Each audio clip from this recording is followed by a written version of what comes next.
नमस्कार, आप देख रहे हैं RM ग्लोबल न्यूज। बने रहे हमारे न्यूज के साथ। चलिए जानते हैं ध्रुव की कहानी। RM ग्लोबल न्यूज आज की खबरें की ओर बन रहे हमारे बाबा कपिल देव पंडित के साथ। ध्रुव की कहानी बहुत समय पहले की बात है। उत्तानपाद नाम के एक राजा थे। उनकी दो रानियां थीं, सुनीति और सुरुचि। सुनीति के पुत्र का नाम ध्रुव था और सुरुचि के पुत्र का नाम उत्तम। राजा उत्तानपाद सुरुचि को अधिक प्रिय मानते थे, इसलिए ध्रुव को हमेशा अपमानित होना पड़ता था। एक दिन ध्रुव ने अपनी मां सुनीति से पूछा कि उसके पिता उसे प्यार क्यों नहीं करते। सुनीति ने उसे बताया कि भगवान विष्णु की तपस्या करने से वह सब कुछ प्राप्त कर सकता है जो वह चाहता है। ध्रुव ने भगवान विष्णु की तपस्या करने का निश्चय किया।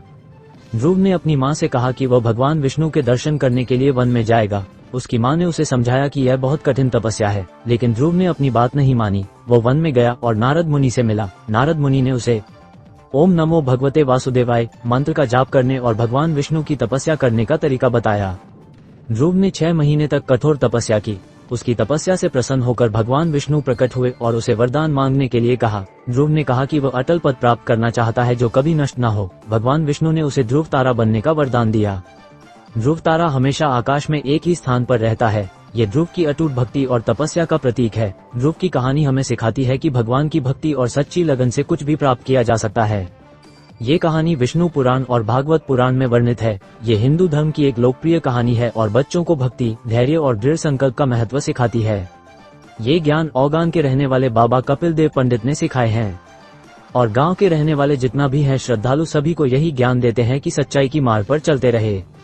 ध्रुव की अटूट भक्ति और कठोर तपस्या से प्रसन्न होकर भगवान विष्णु उनके समक्ष प्रकट हुए। ध्रुव ने 6 महीने तक घोर तपस्या की थी।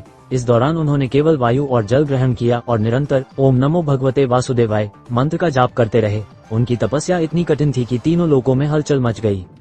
जब भगवान विष्णु ध्रुव के सामने प्रकट हुए तो वे बालक ध्रुव के दृढ़ संकल्प और भक्ति भाव को देखकर अत्यंत प्रसन्न हुए। उन्होंने ध्रुव को वरदान मांगने के लिए कहा। ध्रुव ने उनसे अटल पद मांगा जो कभी नष्ट न हो। भगवान विष्णु ने उन्हें आशीर्वाद दिया और कहा कि वे ध्रुव तारा के रूप में आकाश में हमेशा अटल रहेंगे।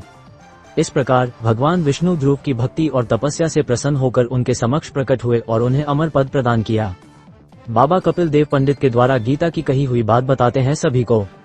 ध्रुव जब अपनी तपस्या करके वापस घर लौटे तो उनके जीवन में बहुत कुछ बदल गया था। यहाँ कुछ मुख्य बातें हैं। राजसी सम्मान। ध्रुव को उनके पिता राजा उत्तानपाद ने बहुत सम्मान के साथ स्वीकार किया। उनकी माता सुनीति की प्रतिष्ठा भी बढ़ गई। ध्रुव को युवराज बनाया गया और उनके भाई उत्तम को भी उचित सम्मान मिला। धार्मिक प्रतिष्ठा। ध्रुव की तपस्या और भगवान विष्णु के आशीर्वाद ने उन्हें एक धार्मिक व्यक्ति के रूप में स्थापित कर दिया। लोग उन्हें एक महात्मा के रूप में देखने लगे और उनकी बातों को आदर से सुनने लगे।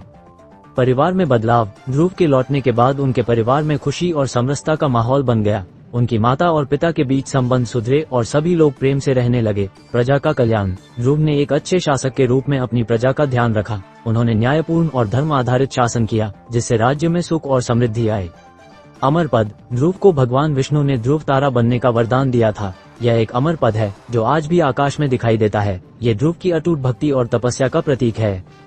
इस प्रकार ध्रुव के वापस आने के बाद उनके जीवन में और उनके आसपास के संसार में कई सकारात्मक परिवर्तन हुए। उन्होंने एक उदाहरण स्थापित किया कि सच्ची भक्ति, तपस्या और धर्म के मार्ग पर चलकर मनुष्य सब कुछ प्राप्त कर सकता है। जो ये ज्ञान दिए हैं बाबा कपिल देव पंडित, इनका भी इच्छा है कि एक गीता लिखे सभी श्रद्धालु एवं भक्ति भाव में जो झूमते रहते हैं ज्ञान मिलते रहे।